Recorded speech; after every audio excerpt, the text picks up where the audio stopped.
ശശി തരൂരിനെതിരെ നടപടിയില്ലെന്ന സൂചന നൽകി കോൺഗ്രസ് അധ്യക്ഷൻ മല്ലികാർജ്ജുൻ ഖാർഗെ. ശശി തരൂർ ലേഖനങ്ങൾ എഴുതട്ടെ, ലേഖനത്തെ ഓർത്ത് തല പുണ്ണാക്കുന്നില്ല എന്നും ഖാർഗെ പറഞ്ഞു.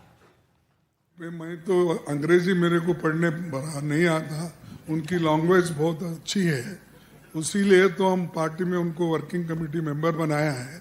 तो लेकिन मैं ये कहना चाहता हूँ कि पूरे लोग, अपोजिशन के पूरे लोग मिलके हमने कहा कि देश के आर्मी के साथ हैं, जो हमारा आर्मी लड़ रहा है उसके साथ हैं.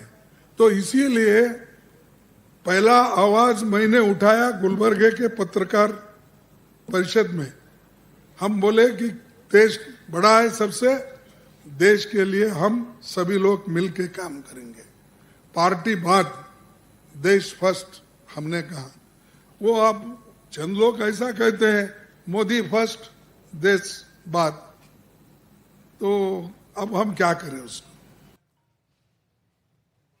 ഡി ധനസുമോദ് വിവരങ്ങൾ നൽകാനായി ഡൽഹിയിൽ നിന്ന് ചേരുന്നുണ്ട്. ധനസുമോദ്, കോൺഗ്രസ് നേതൃത്വവും തരൂരും തമ്മിലുള്ള പ്രശ്നങ്ങളൊക്കെ നമുക്കറിയാവുന്നതാണ്. ഇപ്പോൾ ഈ ലേഖനത്തിലേക്ക് വന്നാൽ ഇതിനെതിരെയുള്ള ഈ വിവാദങ്ങൾ തരൂർ എങ്ങനെയാണ് കാണുന്നത്? തരൂരിന്റെ ഈ ലേഖനത്തെ കോൺഗ്രസ് നേതൃത്വം എങ്ങനെയാണ് എടുത്തിരിക്കുന്നത്?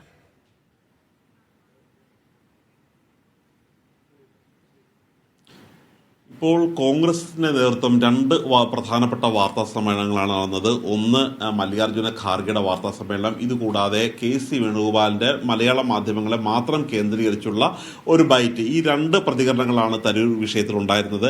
ഇതിൽ ആദ്യത്തെ പ്രതികരണം ഉണ്ടായത് മല്ലികാർജ്ജുന ഖാർഗെ ആയിരുന്നു. അദ്ദേഹം പറഞ്ഞത്, അദ്ദേഹം യഥാർത്ഥത്തിൽ ഒരു പുതിയ ഭാഷയിൽ പറഞ്ഞാൽ തരൂരിനെ ട്രോളുകയായിരുന്നു ചെയ്തത്. കാരണം അദ്ദേഹം നല്ല ഇംഗ്ലീഷ് ഭാഷ നന്നായി കൈകാര്യം ചെയ്യുന്ന ആളാണ്. മാത്രമല്ല അദ്ദേഹം എഴുതിയ ഇംഗ്ലീഷ് ഞാൻ വായിച്ചിട്ടില്ല, അദ്ദേഹത്തിന് എനിക്ക് ഇംഗ്ലീഷ് അറിയില്ല എന്ന് പറഞ്ഞു തന്നെ അദ്ദേഹത്തിനെ, ശശി തരൂരിനെ പരിഹസിച്ചുകൊണ്ട് തന്നെയാണ് നിന്നത്.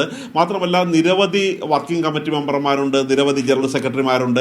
ഇവരെല്ലാം ലേഖനം എഴുതട്ടെ, ശശി തരൂർ ലേഖനം എഴുതട്ടെ, പക്ഷേ അതിനെക്കുറിച്ച് ഓർത്ത് തല പുണ്ണാക്കാൻ താനില്ല എന്ന് തന്നെ കൃത്യമായ സൂചന നൽകിക്കൊണ്ട് ശശി തരൂർ എത്ര തന്നെ വിമർശനം ഉന്നയിച്ചാലും അതെല്ലാം വിട്ടുകളയുക എന്നൊരു രീതിയിലേക്കാണ് കോൺഗ്രസ് നേതൃത്വം ഇപ്പോൾ എത്തിയിരിക്കുന്നത്. കാര്യം നിരന്തരം മോദി സ്തുതിയാണ് അദ്ദേഹം നടത്തുന്നത് എന്നുള്ളൊരു കാര്യം തന്നെ പറഞ്ഞു. മാത്രമല്ല സോണിയാഗാന്ധി ഇദ്ദേഹത്തിൻ്റെ പ്രധാനമന്ത്രിയെ വിമർശിച്ച് ലേഖനം എഴുതിയതിൻ്റെ 2 ദിവസം കഴിയുമ്പോൾ തന്നെയാണ് അദ്ദേഹത്തിൻ്റെ ഈ ശശി തരൂരിൻ്റെ ലേഖനം വരുന്നത്. അത് മോദിയെ പുകഴ്ത്തിക്കൊണ്ട് മാത്രമല്ല ഈ ലോകരാജ്യങ്ങൾക്കിടയിൽ മോദിയുടെ ഒരു സ്റ്റേച്ചർ, അദ്ദേഹത്തിൻ്റെ ഒരു വ്യക്തിത്വം വലിയ തരത്തിൽ ഇന്ത്യക്ക് ഒരു വിലമതിക്കാനാവാത്ത ഒരു സ്റ്റേച്ചർ ഉണ്ടാക്കി നൽകിയിട്ടുണ്ട് എന്ന തരത്തിൽ പോലും പറഞ്ഞിട്ടുണ്ട്. പക്ഷേ ശശി തരൂർ പറഞ്ഞു കഴിഞ്ഞപ്പോൾ, ശശി തരൂരിനെ കുറിച്ച് KC വേണുഗോപാൽ പറഞ്ഞു കഴിഞ്ഞപ്പോൾ അദ്ദേഹം തുടങ്ങിയത് തന്നെ ഏറ്റവും കൂടുതൽ ശക്തമായി മോദിയെ വിമർശിച്ചിട്ടുള്ള ആളാണ് ശശി തരൂർ.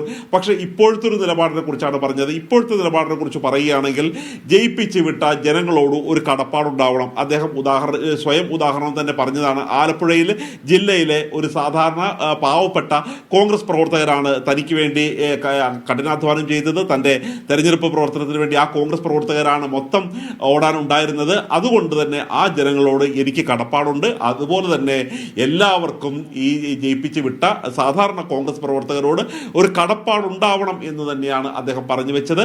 അതായത് ശശി തരൂരുമായി ഒരു നേരിട്ടുള്ള ഏറ്റുമുട്ടലില്ല, പക്ഷേ അവനവൻ്റെ ബോധ്യം, അവനവൻ്റെ നിലവാരം, അവനവൻ്റെ ഒരു കോൺഗ്രസിൽ നിന്ന് ആഗ്രഹിക്കുന്നത് എന്താണ്, കോൺഗ്രസിൻ്റെ പ്രത്യയശാസ്ത്രം എന്താണ് എന്നുള്ള കാര്യം മനസ്സിലാക്കി സ്വയം പെരുമാറണം എന്നുള്ളൊരു കാര്യം തന്നെയാണ് ശശി തരൂരിന് ഒരു രൂക്ഷമായ ഭാഷയിൽ തന്നെ KC വേണുഗോപാൽ മുന്നറിയിപ്പ് നൽകിയത്.